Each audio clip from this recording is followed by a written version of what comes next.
contenu dans votre page d'accueil, allez dans Accueil, puis vos pages de contenu, puis modifiez votre page d'accueil. Mettez bien en avant le fait que ça soit une actualité, puis décrivez cette actualité. Sélectionnez ensuite le nom de votre département.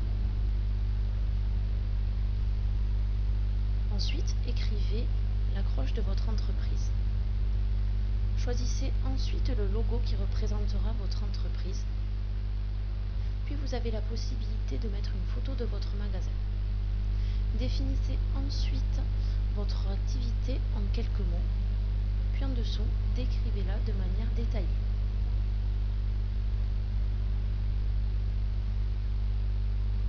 Vous pouvez ensuite enregistrer. Allez ensuite dans l'onglet Entreprise qui se trouve en haut de votre page. Les informations qui vous sont demandées sur cette page servent à éditer une facture à votre nom avec tous les renseignements nécessaires. Voilà pourquoi nous vous demandons de remplir le formulaire avec une grande attention, ainsi que de relire afin de vérifier que toutes les informations soient justes. Nous éditons des factures avec votre nom, votre logo et vos informations avec un numéro de facture suivi. Une fois le formulaire rempli, vous pouvez donc enregistrer. Allez ensuite dans l'onglet Contact qui se trouve en haut de votre page. Remplissez les champs en vous donnant le plus de précision possible pour faciliter les échanges à venir. Vous avez la possibilité de faire un échange entre votre site, votre blog, votre Facebook. Pour cela, consultez les conditions d'utilisation du site. En renseignant cet onglet, vous vous engagez à indiquer un lien retour vers BioPrice. Pensez à enregistrer votre manipulation. Puis ensuite, allez dans Page de contenu, puis Conditions générales de vente. Remplissez la case prévue pour mettre vos conditions générales de vente. Puis, vous avez la possibilité de mettre en forme vos conditions générales de vente. Pour cela, référez-vous à l'encadré qui est en bas de votre page. Pour faire cela, c'est très simple. Nous avons par exemple décidé de mettre article 2 en gras. Nous mettons donc la formule adéquate. Puis pour l'article 1, nous allons le mettre en format titre, en accrochant les crochets à article 1. Pensez à coller les crochets au caractère, sinon ça ne marchera pas.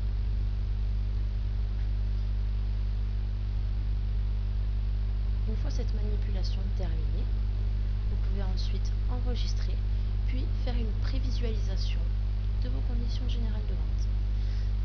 Cette simple manipulation vous permet de mettre en forme toutes vos conditions générales de vente, mettre en avant certaines choses.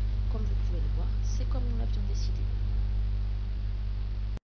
Retournez ensuite dans la liste de contenu qui est en haut dans votre onglet, puis allez dans Qui sommes-nous. Cette page sert à expliquer ce qu'est votre boutique. Je précise que je fais un copier-coller pour que ça aille aussi vite. Vous pouvez aussi mettre en forme comme on l'a vu précédemment. Une fois que vous avez terminé, vous pouvez donc enregistrer et faire une prévisualisation. Voilà à quoi ressemblera votre présentation sur votre site.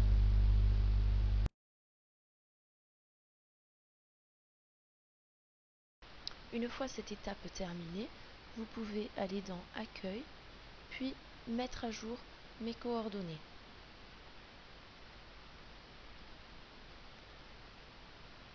Il est très important de bien remplir toutes les cases, car c'est ce qui va apparaître sur le côté droit, en bas, quand les clients seront sur votre boutique. De cette manière, ils vous reconnaîtront mieux et ils sauront s'il y a moyen de créer un lien de proximité. Entrez donc votre adresse, votre code postal, le nom de votre ville, puis vos contacts téléphone si vous le souhaitez, et l'email est obligatoire, puis enregistrez. Allez ensuite dans Moyenne de paiement. Si vous avez créé un compte PayPal, mettez oui, puis marquez l'adresse que vous avez marquée pour créer votre compte.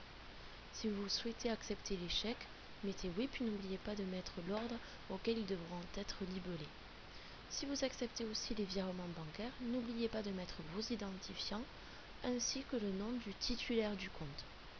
Vous pouvez par la suite enregistrer, puis la présentation et l'accueil, c'est terminé.